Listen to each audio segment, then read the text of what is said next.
سب کے سامنے ثابت کر دے گا کہ اس نے ایسا کچھ نہیں کیا۔ مگر شاویز کا یہ انداز اسے ہلا کر رکھ گیا تھا۔ پریسا پھٹی پھٹی آنکھوں سے اسے دیکھ رہی تھی۔ گھر والوں کی جانب سے سچائی سننے کے بعد بھی اسے کہیں نہ کہیں لگ رہا تھا کہ اس کا شاویز اتنا سنگ دل اور بے رحم نہیں ہو سکتا، وہ اسے یوز نہیں کر سکتا۔ غصے میں آ کر وہ یہاں تو آ گئی تھی، لیکن اسے اس بات کا خیال نہیں رہا تھا کہ اس کی اس حرکت پر شاویز کا رد عمل کتنا شدید ہو سکتا ہے۔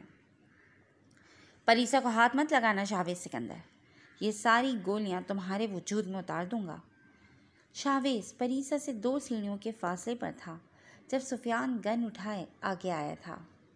شاویز نے پلٹ کر اس کی جانب دیکھا تھا، جبکہ پریسا شاویز کی غصے سے پھولی نسیں دیکھ کر نفی میں گردن ہلاتی سفیان کو پیچھے ہٹ جانے کا اشارہ کر گئی تھی۔ تو تم مجھے بتاؤ گے کہ شاویز سکندر کو کیا کرنا چاہیے اور کیا نہیں؟ شاویز نے ٹریگر دباتے سفیان کا قصہ ہی ختم کرنا چاہا تھا۔ جب اس کا ارادہ بھاپتے پریسا جلدی سے اس کے قریب آتے اس کی گن کے سامنے آن کھڑی ہوئی تھی۔ نہیں، تم ان میں سے کسی کو بھی کچھ نہیں کہو گے۔ میں نے یہاں بلا کر دھوکہ دیا ہے تمہیں، سزا بھی تم ہی مجھے دو۔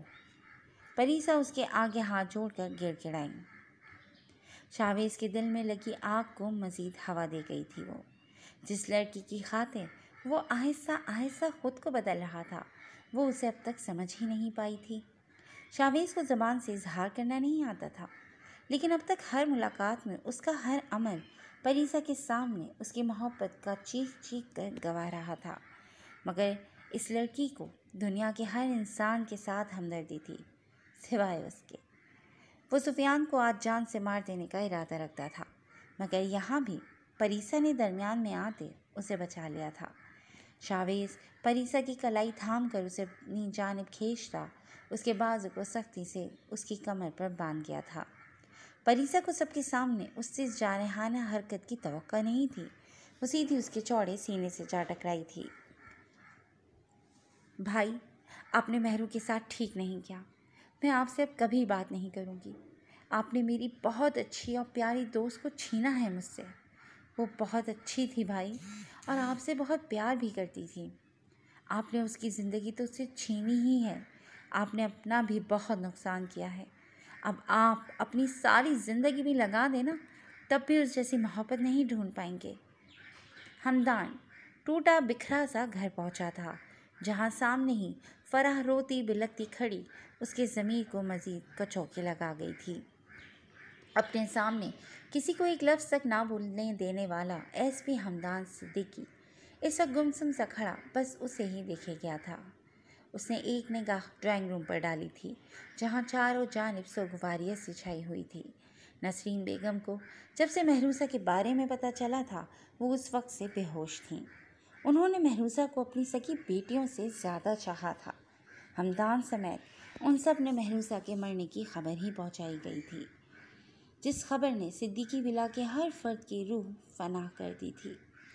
مہروسہ کچھ ہی وقت میں ان سب کے دلوں میں اپنی بہت گہری جگہ بنا چکی تھی، بس ایک اسی سنگ دل کا دل نہیں جیت پائی تھی جس کی خاطر اس نے اتنا وقت تکلیف کاٹی تھی، اس کی کٹیلی باتیں اور نفرت بھرے نشتر برداشت کیے تھے، جسے مہروسہ کی روح لہو لہان ہو چکی تھی۔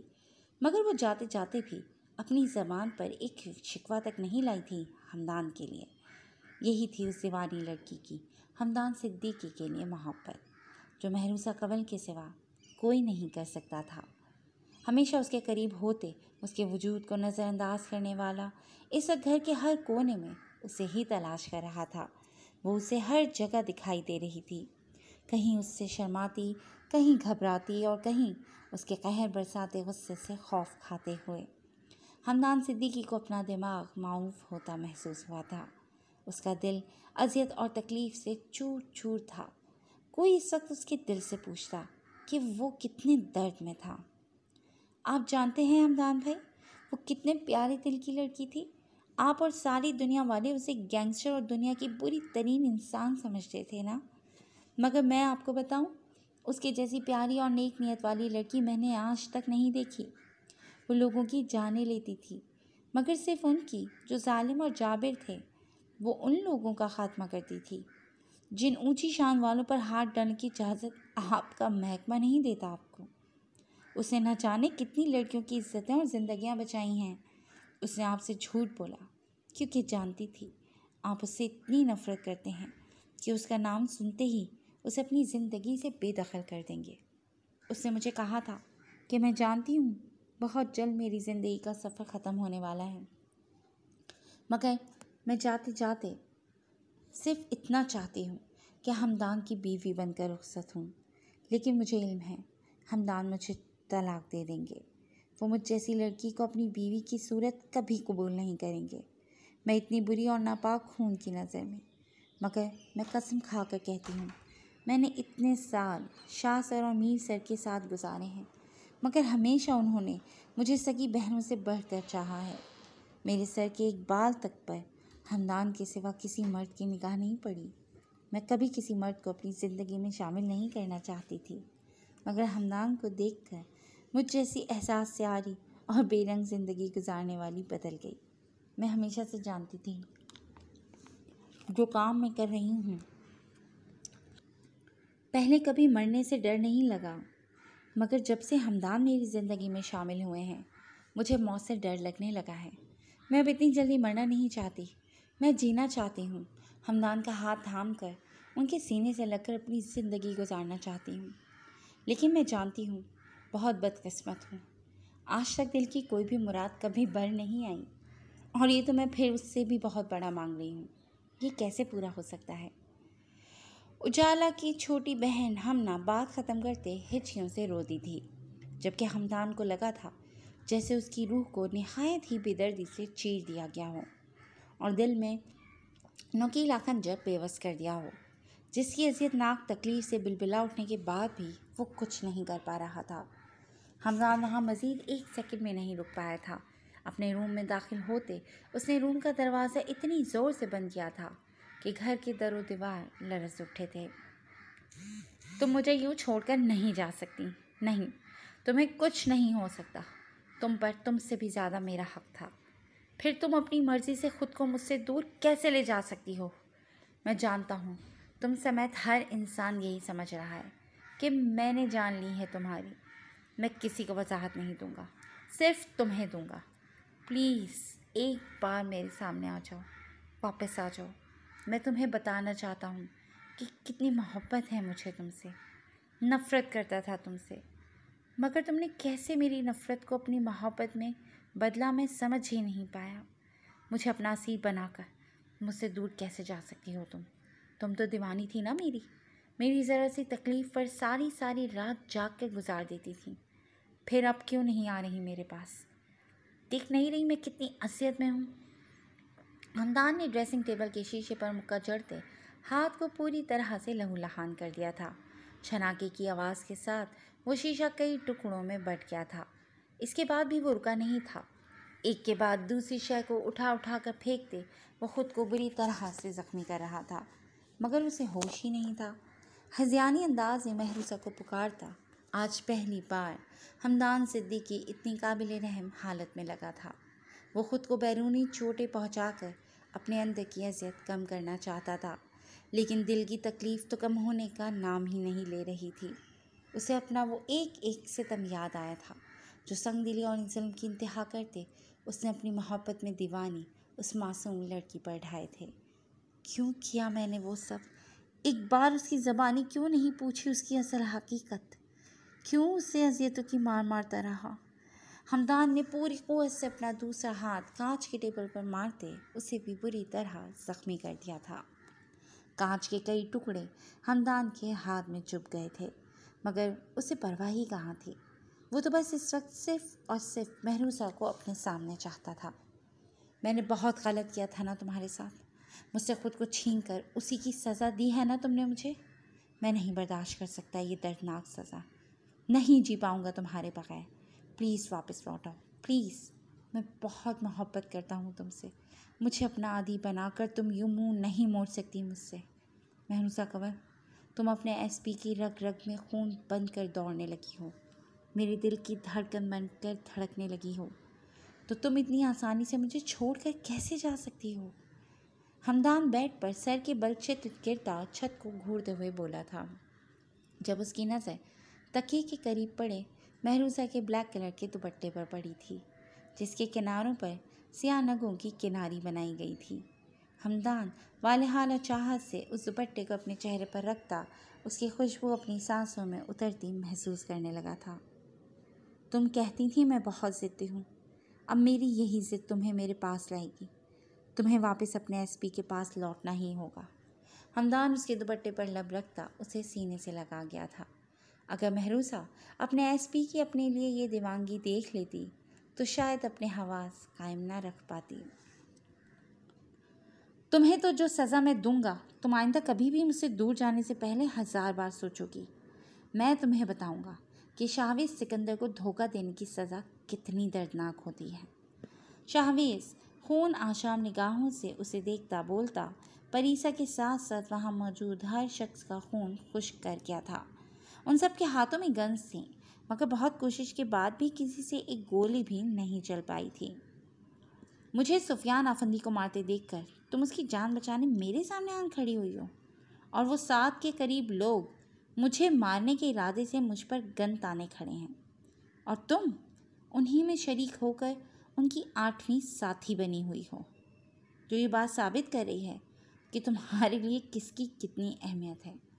آج تک بہت لوگوں نے دھوکہ دیا ہے مجھے، مگر کسی کے دھوکے سے اتنی تکلیف نہیں ہوئی جتنی تم نے آج دی ہے۔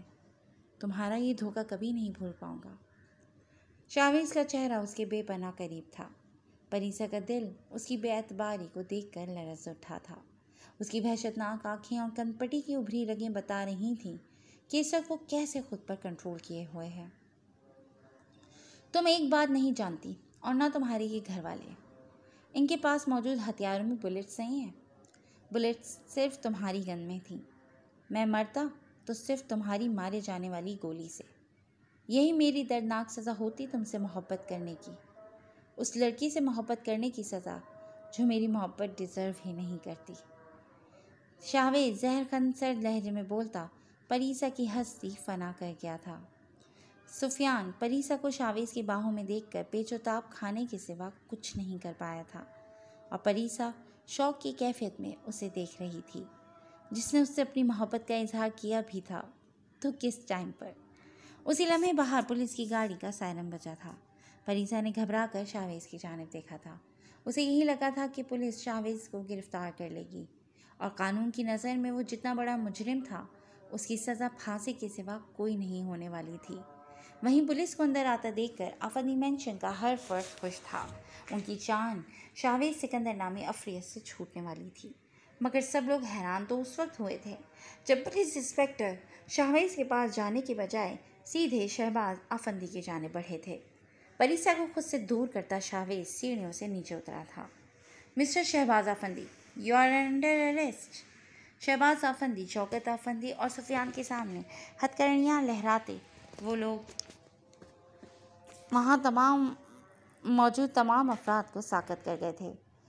پریسا نے الجھی نگاہوں سے شاہویز کی جانب دیکھا تھا، جو بڑے ہی ریلیکس موڈ میں ایک جانب صوفے پر اپنے مخصوص انداز میں ٹانگ پر ٹانگ چڑھائے بیٹھا سگریٹ سلگا گیا تھا۔ یہ آپ کیا کہہ رہے ہیں انسپکٹر صاحب؟ میں اس ملک کا بہت ہی معزز شہری ہوں اور ایک بہت نامور بزنس مین ہوں۔ آپ کس جرم میں مجھے اور میرے بیٹے کو اریسٹ کر سکتے ہیں؟ شہباز افندی بپھرے انداز میں بولتا ان پولیس والوں پر چلا اٹھا تھا۔ پولیس والوں پر کیوں چلا رہے ہیں افندی صاحب؟ مجھ سے پوچھیں، میں بتاتا ہوں۔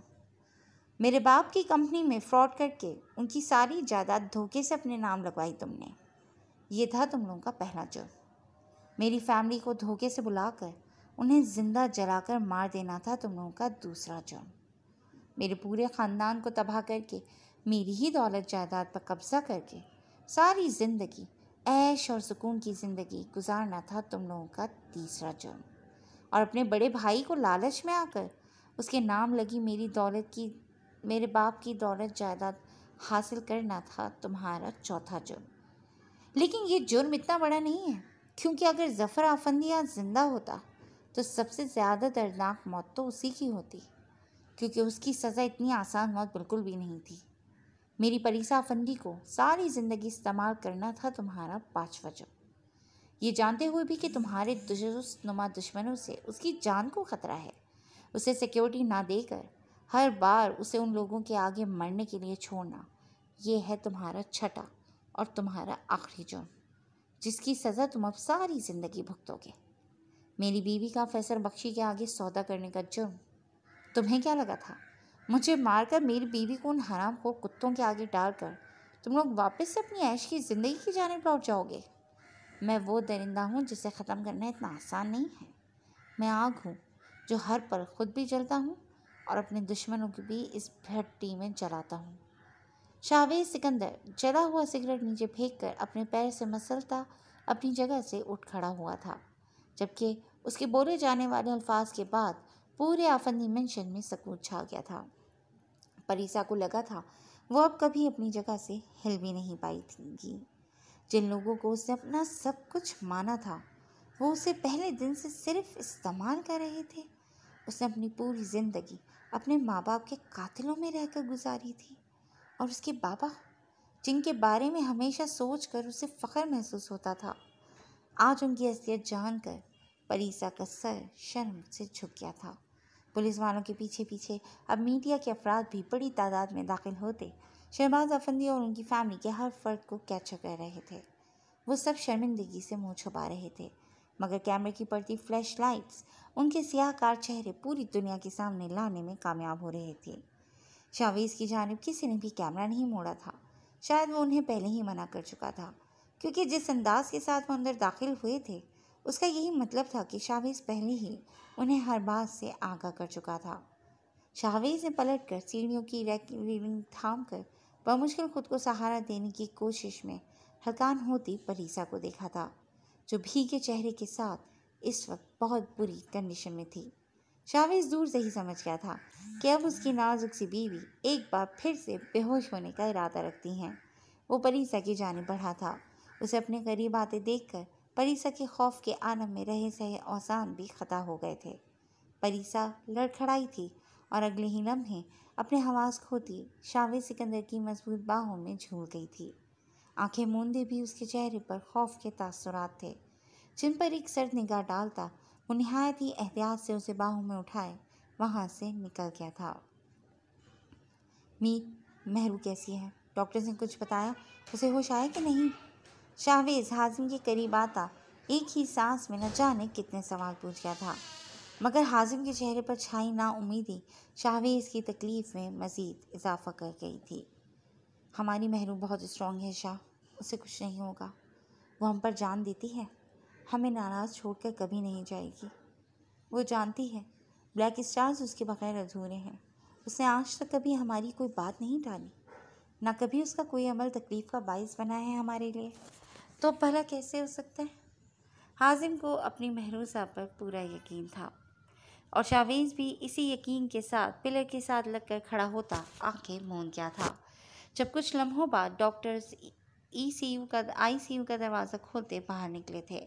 شاویز اور حازم فوراً ان کے قریب گئے تھے، ان کے دل خوف سے سکڑ گئے تھے، وہ محروسہ کے حوالے سے کوئی بھی بری خبر سننے کا حوصلہ نہیں کر پا رہے تھے۔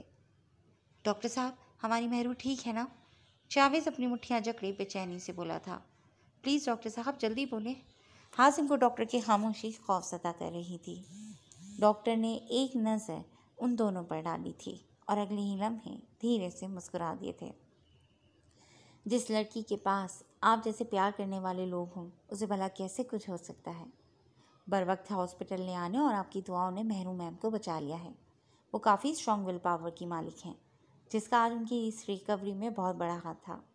انہیں 3 گولیاں لگی تھیں اور خون بھی کافی بہا ہے۔ آپریشن سے پہلے ان کے بچنے کے چانسز صرف 10% تھے، لیکن میرا رب ہے نا جو بڑے سے بڑے موزے کرنے پر قدرت رکھتا ہے، اس نے آپ کی مہرو واپس آپ لوگوں کو سونپ دی۔ ڈاکٹر سے ہونٹوں سے نکلنے والے الفاظ ان دونوں میں جیسے زندگی کی نئی روح پھونک گئے تھے۔ میں نے کہا تھا نا مہرو ہمیں ناراض کر کے کہیں نہیں جائے گی۔ حازم اور شاویز ایک دوسرے سے بغل گیر ہوتے بے پناہ خوش تھے۔ وہ جانتے تھے آنے والے وقت میں ان کے سروں پر کتنے بڑے خطرے کا سایہ منڈلا رہا ہے، مگر اب انہیں کسی کی پرواہ نہیں تھی۔ ان کی تیسری پارٹنر لوٹ آئی تھی۔ وہ تینوں ایک ساتھ اتنے اسٹرانگ تھے کہ آج تک بڑی بڑی مصیبت اور سازش ان کا کچھ نہیں بگاڑ پائی تھی اور نہ اب بگاڑ سکتی تھی۔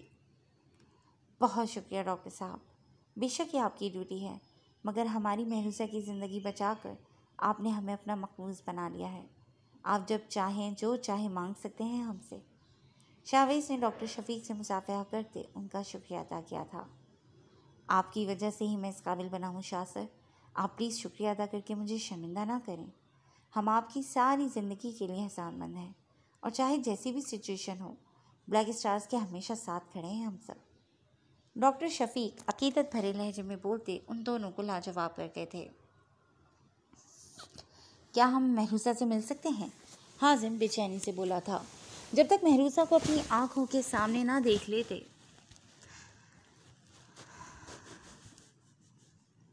انہیں سکون نہیں ملنے والا تھا۔ جی آپ اندر جا سکتے ہیں، کچھ دیر میں محرو میم کو ہوش آ جائے گا۔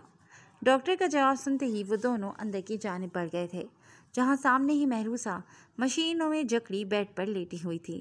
اس کا دودھیا چھلکاتا چہرہ بالکل زرد پڑ چکا تھا، غنودگی میں بھی اس کے چہرے پر اذیت کے تاثرات نمایاں تھے، جو دیکھ کر شاویز اور حازم بھی شدید تکلیف کا شکار ہوئے تھے۔ وہ محروسہ کی اس اذیت کی وجہ جانتے تھے۔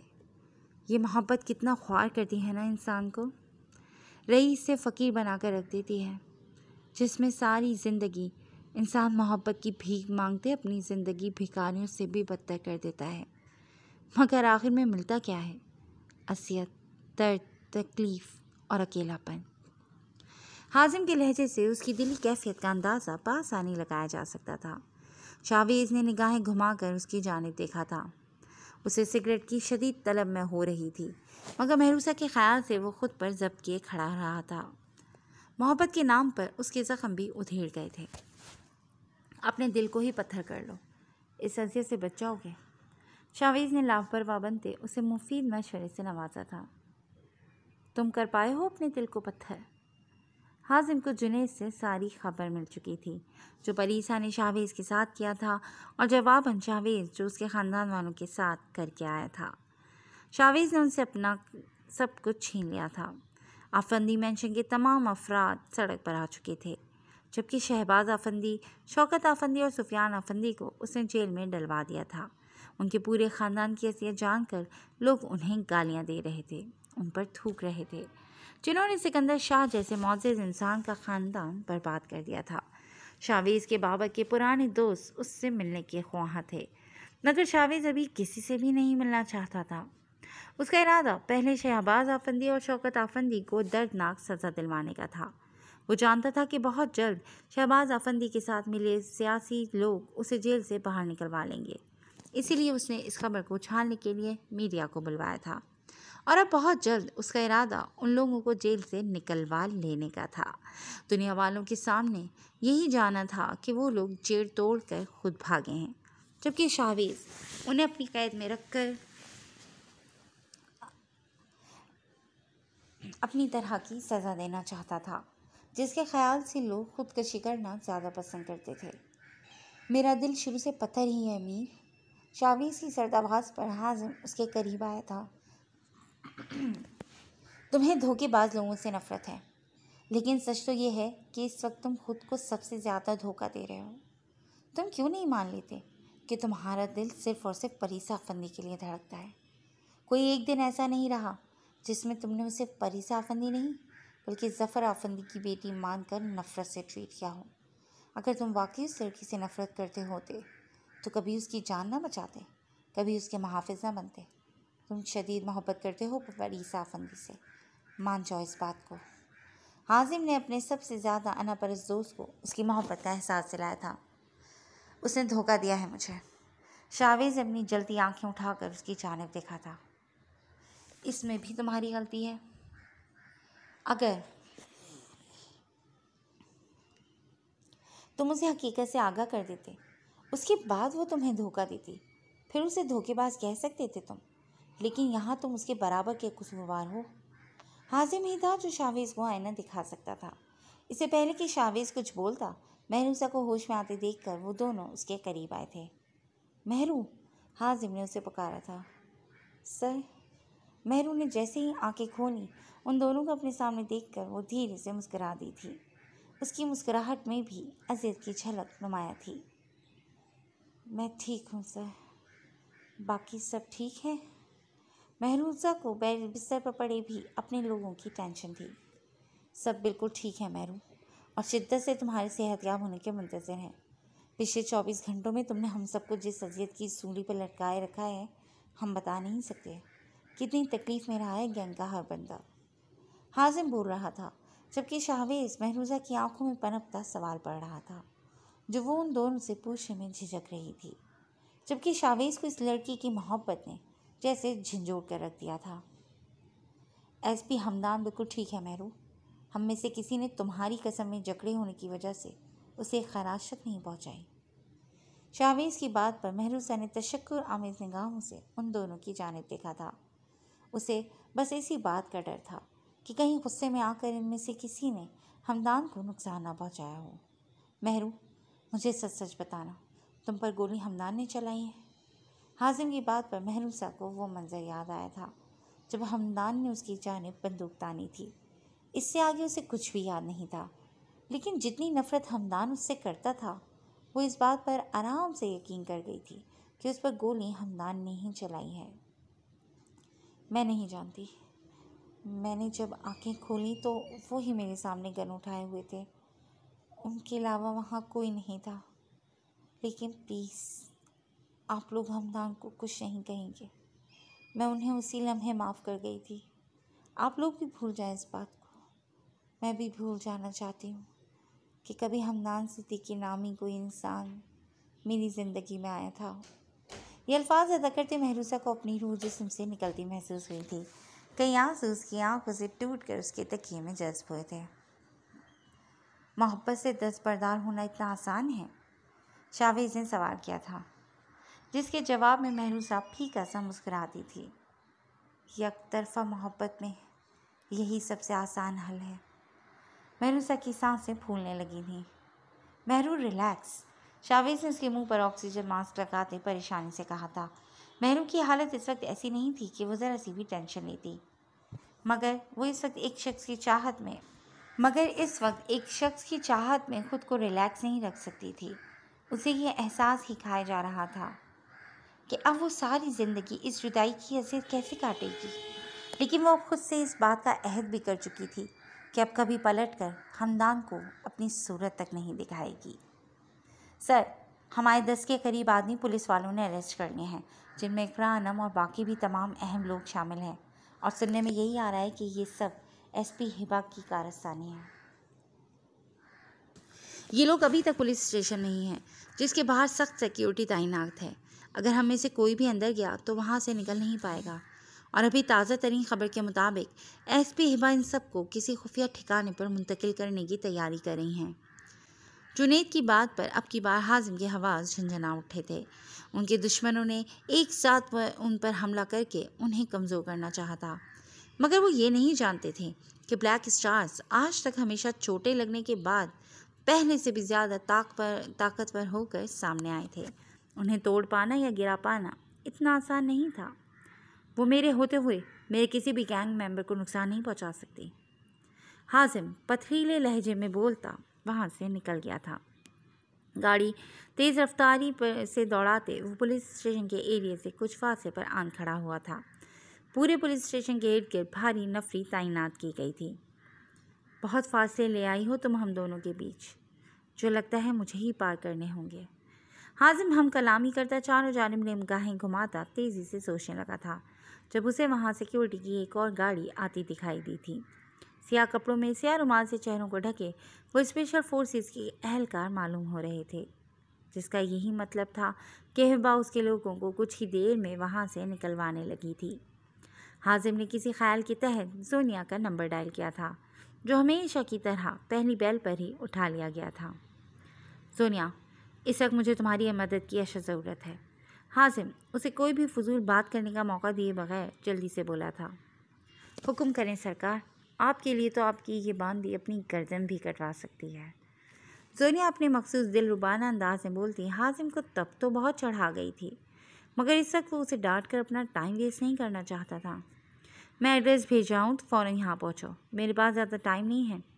حازم اسے حکم دیتا آنے کے لیے صرف 10 منٹ کا ٹائم دے گیا تھا، جس کو فالو کرتی زونیا 10 منٹ کے اندر وہاں آن پہنچی تھی۔ ہم دونوں کو میاں بیوی کے روپ میں پولیس اسٹیشن کے اندر جانا ہے۔ وہ لوگ ہمیں روکنے کی پوری کوشش کریں گے، تو تم نے واویلا کر کے میڈیا والوں اور وہاں باہر موجود سیکیورٹی کو اپنی جانب متوجہ کرنا ہے۔ اسی دوران میں کھڑکی کے راہ سے اندر داخل ہوں گا۔ حازم کی ہدایت سنتی زونیا خوش ہو کر مسکرا دی تھی۔ اس میں اتنا خوش ہونے والی کون سی بات کہی ہے میں نے؟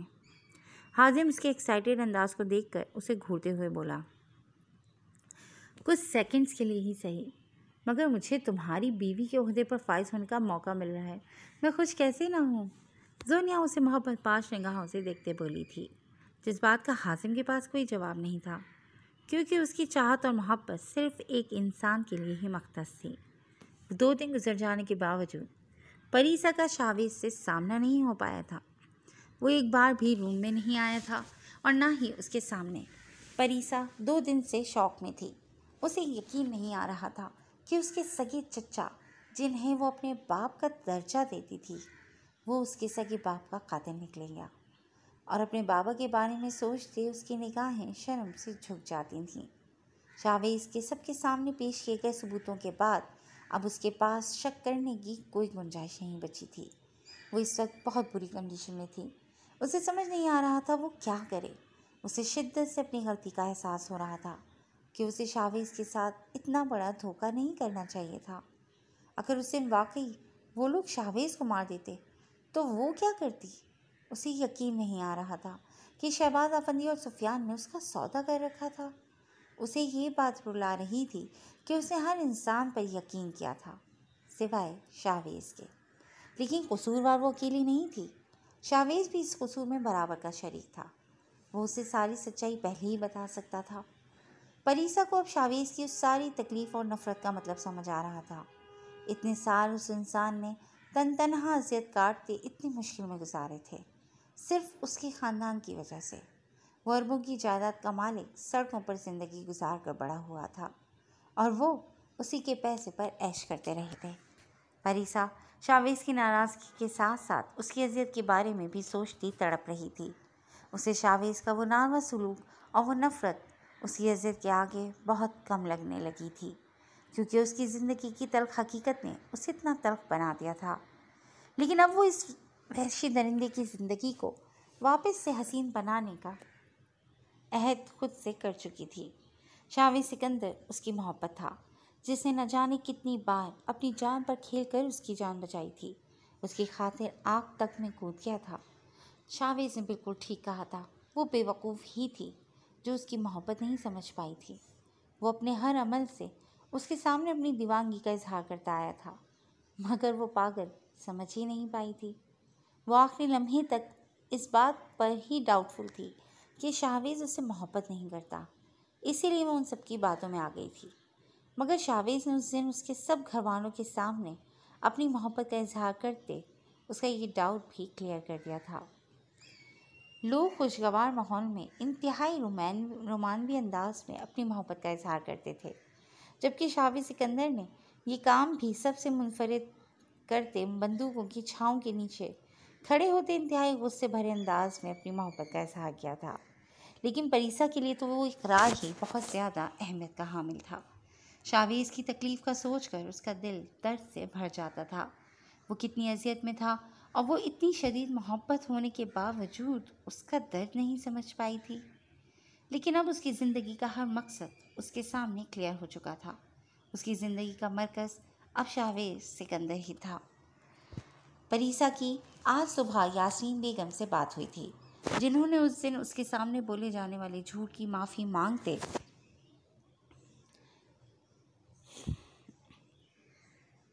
اسے ایک بار پھر ساری بات کلیئر کر دی تھی کہ شاویز نے کبھی اس کے بارے میں غلط نہیں سوچا تھا، بلکہ اس کے خاندان والے ہمیشہ سے اسے اپنے مقصد کے لیے استعمال کرتے آئے تھے۔ پریسا ان کے منہ سے سارا سچ جاننے کے بعد بھی مزید شرمندہ ہوئی تھی۔ یاسمین بیگم کی زبانی ہی اسے پتہ چلا تھا کہ انہیں شاویز نے اغوا نہیں کیا تھا، بلکہ شہباز آفندی نے ہی انہیں نگاہوں سے اجھل کیا تھا۔ یہ سن کر تو پریسا کو اپنی بے وقوفی پر جی بھر کر غصہ آیا تھا۔ میں جانتی ہوں بہت جلد میں تمہیں منا لوں گی شاویز سکندر، تم اتنے وحشی بالکل بھی نہیں ہو جتنا تم خود کو سب کے سامنے پورٹری کرتے ہو۔ تم پوری دنیا کو اپنے خوف کے زیر اثر رکھنا چاہتے ہو۔ پوری دنیا کو بے شک رکھو، مگر میں تمہارے روپ میں اب نہیں آنے والی۔ پریسا اپنے آنسو خشک کرتی اپنی جگہ سے اٹھی تھی۔ الماری میں لائٹ کلر کی ڈریسز دیکھ کر پریسا نے پوری قوت سے الماری کا پٹ بند کر دیا تھا۔ یہ ہلکے رنگ کے کپڑے ایسے جمع کر رکھے ہیں جیسے میں نئی نویلی دلہن نہیں، کوئی 70-80 سال کی بوڑھی ہوں جو یہ پہنوں گی۔ خیر اب تو بوڑھیاں بھی ایسے کلرز نہیں پہنتی۔ پریسا خود سے ہی ہم کلام ہوتی باہر کی جانب بڑھی تھی۔ اقرا اسے کہیں دکھائی نہیں دی تھی جب اسے جنید تیز قدموں سے گیٹ کی جانب جاتا دکھائی دیا تھا۔ بات سنو جنید۔ پریسا کو اچانک سے اس کا نام یاد آیا تھا، جبکہ پریسا کی پکار پر جنید کے قدم وہیں تھم گئے تھے۔ جی میم، آپ نے بلایا مجھے؟ جنید چہرہ جھکائے انتہائی مودبانہ انداز میں گویا ہوا تھا۔ مجھے یہ سب چاہیے، خود جاؤ یا کسی کو بھیجو، مگر مجھے یہ سب 1 گھنٹے میں چاہیے۔ پریسا نے شاوی سکندر کی بیوی ہونے کا روک جماتے اسی کے انداز میں جنید کو حکم دیا تھا، جسے سنتے جنید گھبرا گیا تھا۔ اگر اسے 10 بندوں کو ایک جگہ پر ہی اڑانے کا حکم ملتا تو وہ 1 سیکنڈ کی بھی دیری نہ لگاتا، مگر شاپنگ جیسا مشکل ترین کام تو اس نے آج تک نہیں کیا تھا۔ میم میں وہ ہڑبڑاہٹ میں کچھ بول ہی نہیں پایا تھا۔ کیا تمہیں شاپنگ کرنی نہیں آتی؟ یا تمہارے باس نے خود سمیت تم سب کو بھی بس گولیاں چلانا ہی سکھایا ہے؟ جاؤ وہاں کسی لڑکی سے مدد لے لینا۔ جنید کو کنفیوز دیکھ کر پریسا نے مشورے سے نوازتے اس پر احسان کیا تھا۔ نہیں میم، میں کسی لڑکی سے کچھ نہیں پوچھ سکتا۔ ایک دن مہرو میم کو گفٹ دینے کی خاطر میں نے ایک لڑکی کو شاپ پر کھڑے ہو کر صرف اتنا ہی کہا تھا کہ ذرا یہ رنگ پہن کر سائز بتا دیں۔ مہرو میم کے ہاتھ جتنا اسمارٹ ہی اس کا ہاتھ تھا، مگر وہ اسمارٹ ہونے کے ساتھ کتنا بھاری تھا اس کا اندازہ مجھے اس لڑکی کے ہاتھ سے تھپڑ کھانے کے بعد ہوا تھا، کیونکہ وہ لڑکی یہ سمجھی تھی کہ شاید میں اسے چھیڑ رہا ہوں، اور غصے میں آ کر اس نے تھپڑ مار دیا مجھے۔ اس کے بعد سے آج تک ایسے کسی انجان لڑکی سے بات نہیں کی۔ جنید نے انتہائی بےچارگی سے اپنی دکھ بھری داستان سناتے پریسا کو بے ساختہ ہنسنے پر مجبور کر دیا تھا۔ پریسا اپنی ہنسی پر کنٹرول نہ رکھ پاتی ہنستی چلی گئی تھی۔ اس کی کھلکھلاہٹیں لان میں کھڑے ہو کر فون سنتے شاہویز کے کانوں سے ٹکراتی اسے اپنی جانب متوجہ کر گئی تھیں۔ شاہویز نے فون کان سے ہٹاتے اس کی جانب دیکھا تھا اور پھر جیسے واپس پلٹنا بھول چکا تھا۔ وہ ہنس ہنس کر لال ہوتی بے پناہ حسین لگ رہی تھی۔ اس کے چہرے کا بھول پن اور معصومیت دیکھنے والے کو اپنے سحر میں جکڑنے کے لیے کافی تھی۔ شاوی سکندر بھی خود کو اس سحر سے نہیں بچا پایا تھا جب نگاہوں کی تپش پر اچانک پریسا کی ہنسی کو بریک لگی تھی۔ اس نے پلٹ کر شاویز کی سمت دیکھا جو سیاہ ٹراؤزر اور بنیان میں ملبوس مبہوت سا اسے ہی تکیے جا رہا تھا۔ پریسا اس کو یوں اچانک سامنے دیکھ کر گڑبڑائی تھی۔ اس کا دل اچھل کر حلق میں آن اٹکا تھا۔ جنید یہاں آؤ۔ شاویز کی سرد آواز پر جنید فوراً الرٹ ہوتا شاویز کی جانب بڑھ گیا تھا جو وہاں سے ہٹ گیا تھا۔ اکڑو کہیں کا، آرام سے بھی تو بلا سکتا تھا نا؟ پریسا اس کا یہ اکڑ بھرا انداز ملاحظہ کرتی منہ بسوڑتے بولی تھی۔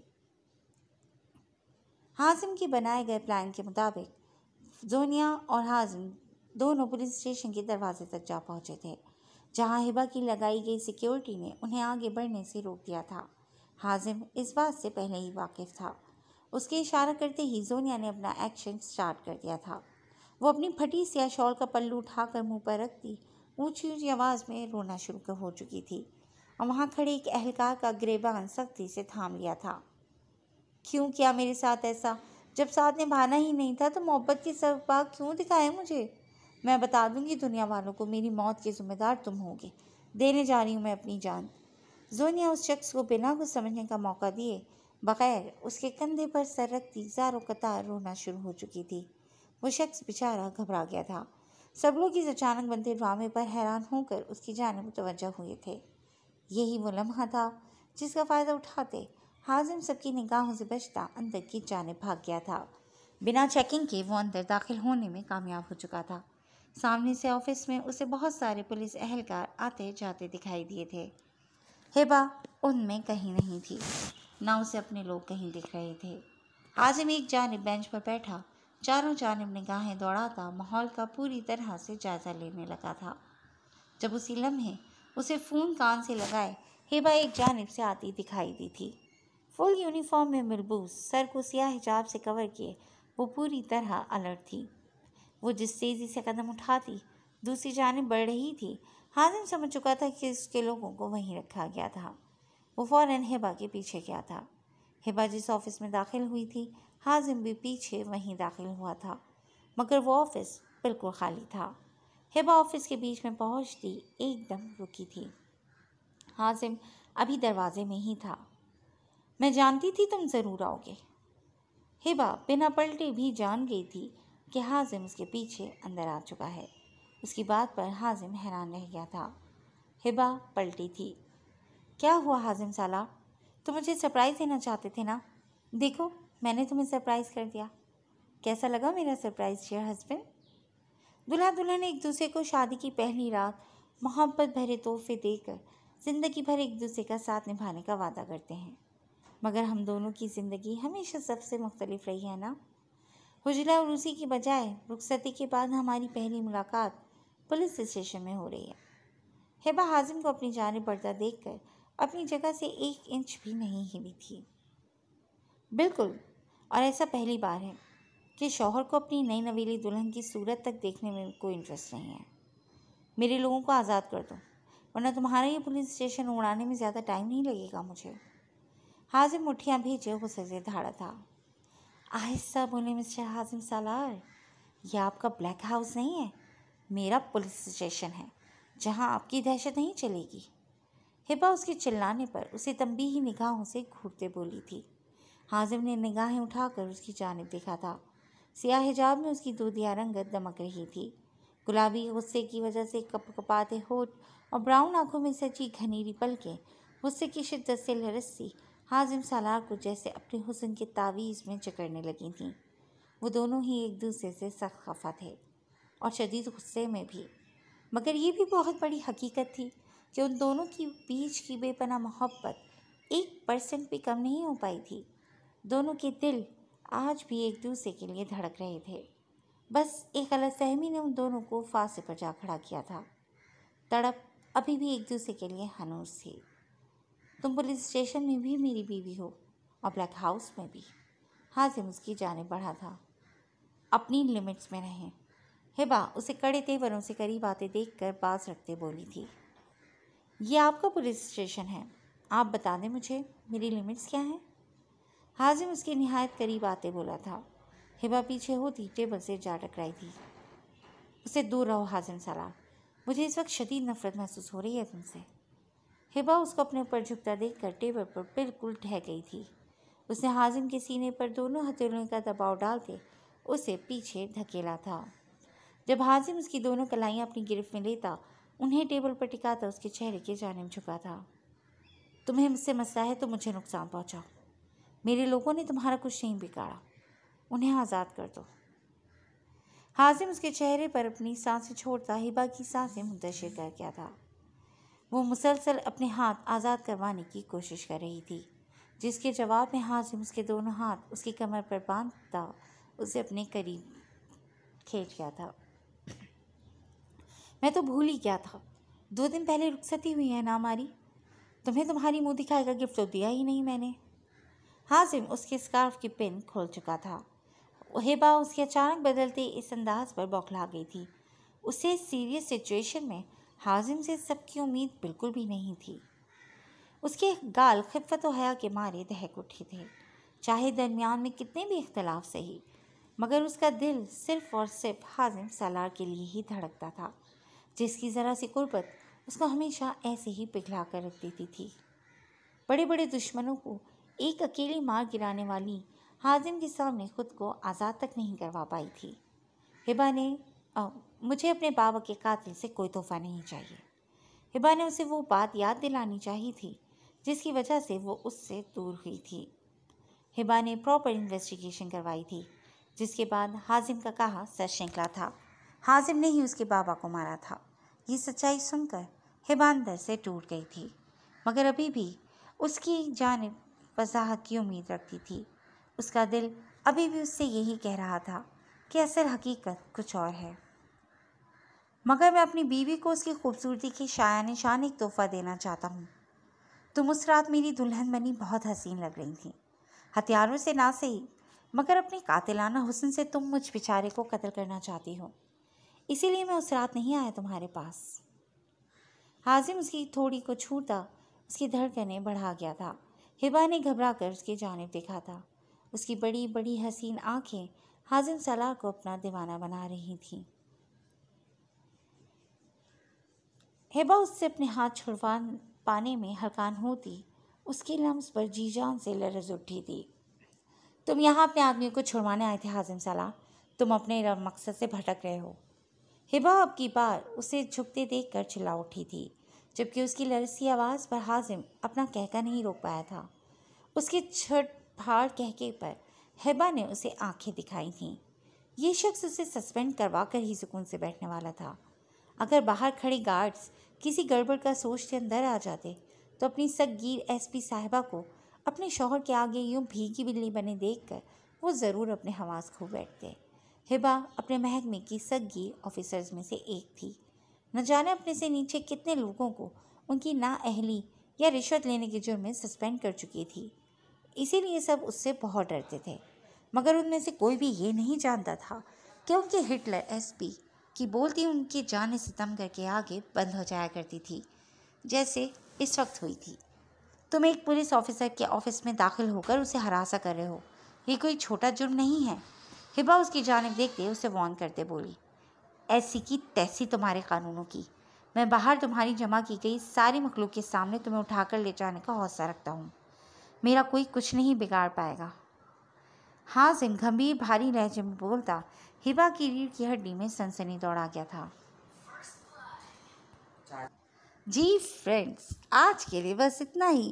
کیسا لگا آپ کو جان ستم کی لاسٹ ایپیسوڈ کا پارٹ 1؟